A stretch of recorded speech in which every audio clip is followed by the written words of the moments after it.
Gaël Musquet, un des leaders de la communauté OpenStreetMap, cofondateur du projet Crisis Commons, Crisis Camp Paris, qui est un projet citoyen de gestion de crise. Donc, le projet OpenStreetMap est un projet de cartographie libre et pour moi c'est un des outils qui révolutionne l'utilisation du numérique dans l'outre-mer, puisque comme Wikipédia, les contributeurs OpenStreetMap ont la possibilité de créer eux-mêmes les cartes de leur territoire. Donc, pour moi, c'est vraiment un moyen, et c'est la raison pour laquelle je me suis extrêmement investi dans ce projet, c'est vraiment un moyen pour nous de ne plus attendre sur les grandes entreprises, de ne plus attendre sur les collectivités, de ne plus attendre sur l'État, pour que les choses soient faites dans notre territoire. Pour vous montrer un exemple, la carte ici, on a une carte ici de Pointe-à-Pitre.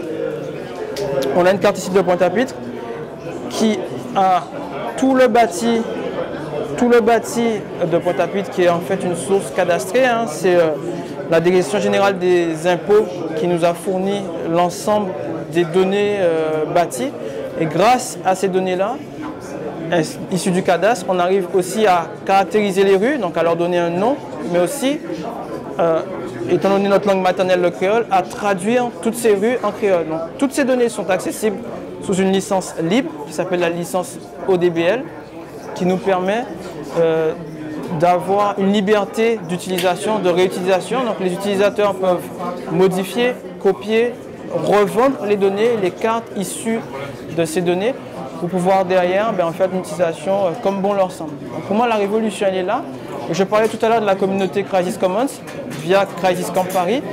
L'objectif pour nous, c'est d'utiliser ces données libres, d'utiliser l'énergie citoyenne, les réseaux sociaux, pour pouvoir, en cas de crise, tremblement de terre, séisme, même conflit armé, parfois, comme on le fait en ce moment en Libye, ou on l'a fait sur les révolutions du Maghreb, apporter une solution technique, technologique aux populations qui sont en détresse.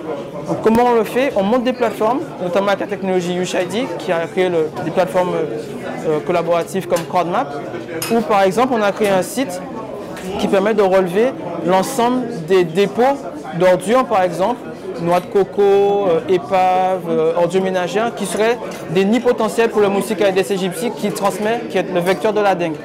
Avec ça, on arrive à transmettre aux collectivités qui le souhaitent des informations précises pour qu'elles sachent où aller traiter justement ces nids d'infection, ces nids de vecteurs de l'épidémie de dengue.